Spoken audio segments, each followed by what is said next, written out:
What's the problem with having friends of the opposite gender if my intentions are pure?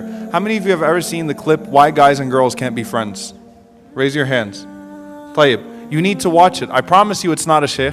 It's not going to be a guy with a big beard that's going to tell you why guys and girls can't be friends. It was actually an experiment on a college campus by a non-Muslim. So basically he asked the guy, it takes guys and girls, and he asked the guys, do you think you could ever, do you ever think about that person in a sexual way or things of that sort? And he asked the girls the same question, and so all of them said, no, of course we can be friends and we don't think that way. Then whenever he had the guys alone, he asked them the same question. Do you think guys and girls could be friends? He's like, nah. All of them said no.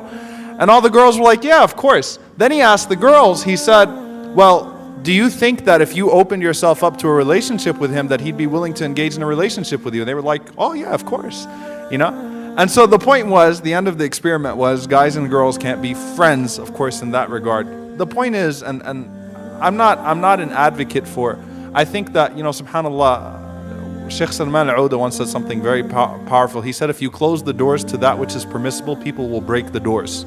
People will break them and people will transgress. There was communication and interaction between genders at the time of the Prophet ﷺ, but it was respectful, it was limited to what was necessary. It was not, subhanAllah, we teach split personality, seriously. It's like the sister comes to the masjid, she's an alien, right? But whenever she's outside, mashallah, she's fair game. That's hypocrisy. We should learn to be consistent. In essence, the Rasulullah, we were forbidden from khalwa. We were forbidden from being alone with one another. We were forbidden from being flirtatious and promiscuous, from exposing anything from the hijab. Guys and girls, guys, you got a hijab too. I'm just letting you know, you also have to observe certain limits, so don't think you can post whatever pictures you want to post too. Okay? Khalwa, being alone, cyber khalwa. Alright, G-chat and Facebook chat with all the smiley faces and things of that sort, and I think you looked really good in your jersey today, and whatever it was, all of that is not allowed either. Now, why is it? What if my intentions are pure? And this is something I really want to address. From the maqasid of Sharia, from the objectives of divine legislation, Allah subhanahu wa ta'ala addresses norms. Allah does not address exceptions. The Sharia is based upon norms, not on exceptions. If you feel like you can be with, you feel like you can be with a girl and she's just my cousin, she's my really good friend, I don't ever feel that way towards her, you are not the norm, you are the exception. The legislation will not be based on the exceptions, it will be based on the norms. Just a month ago, I had a sister that took one of my classes that told me that she was with her male cousin alone in the car. He used to drop her off to school every day for 2 years, and all of a sudden he groped her.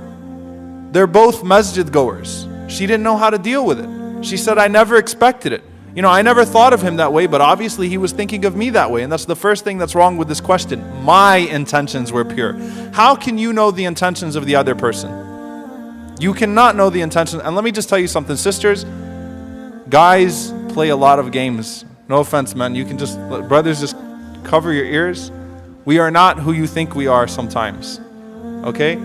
As long as a man is still biologically a man, he still is attracted to a woman. Okay? Unless he's undergone some procedure or something like that, he's still a man. He still likes women. He still likes sisters. Okay? So Allah addresses the norms, not the exceptions. Maybe you can control yourself, but not everyone can.